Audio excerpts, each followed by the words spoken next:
So నువ్వు videos చేయడం చూసి మీ స్కూల్లో కూడా ల్యాప్టాప్స్ పెట్టించారంట కదా, నిజమేనా అది? అంటే నన్ను చూసి కాదు. సో నార్మల్గా అయితే మనకు ప్రోగ్రామింగ్ యొక్క అంటే దాని గురించి నేర్చుకోవాలి, అది మనకు ఫ్యూచర్లో బాగా యూజ్ అవుతుంది అని చెప్పేసి మా సార్స్ ఏం చేశారంటే, అంటే గవర్నమెంట్ కాకుండా వాళ్ళ మనీతో వాళ్ళ ఒక ల్యాబ్ అనేది క్రియేట్ చేయడానికి, అంటే ఒక ల్యాబ్ అనేది క్రియేట్ చేశారు. క్రియేట్ చేసి ఇప్పుడైతే మాకు ఒక 6 ల్యాప్టాప్స్ 7 అలా ఉన్నాయి. అండ్ క్లాస్లలో టీవీస్ ఉంటాయి మాకు పెద్దవి. అండ్ ఇప్పుడు మాకు సార్లు ఏం చేశారు అంటే, మాకు సార్లు ఒక ఇన్స్ట్రక్టర్ని పెట్టారు. అంటే ఫస్ట్ ఇప్పుడు మాకు కాదు, ఫస్ట్ 10th వాళ్ళకు ఉంటుంది. వాళ్ళు ఫాస్ట్ అంటే వాళ్ళు ఎగ్జామ్ రాసిన తర్వాత వెళ్ళిపోతారు కదా, వాళ్ళకు ఒక 2 months ఇచ్చారు. అంటే 4 groups తయారు చేశారు.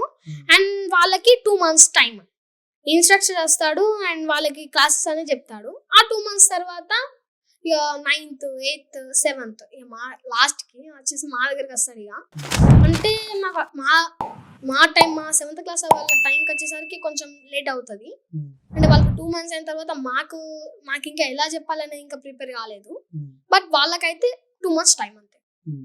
అండ్ ఇప్పుడు నా వీడియోస్ అనే కాకుండా, అంటే ఇప్పుడు ఒకవేళ వాళ్ళకి ఏదైనా కొంచెం అటు ఇటు అయితే డౌట్ ఉంటే అప్పుడప్పుడు నన్ను పిలుస్తారు అంతే. ఎవరు? మీ సార్ వాళ్ళు? అంటే ఇప్పుడు నేను నేర్చుకున్న కాన్సెప్ట్స్లలో ఇప్పుడు వాళ్ళు చూస్తారు కదా నేను ఎన్ని కాన్సెప్ట్స్ నేర్చుకున్నాను.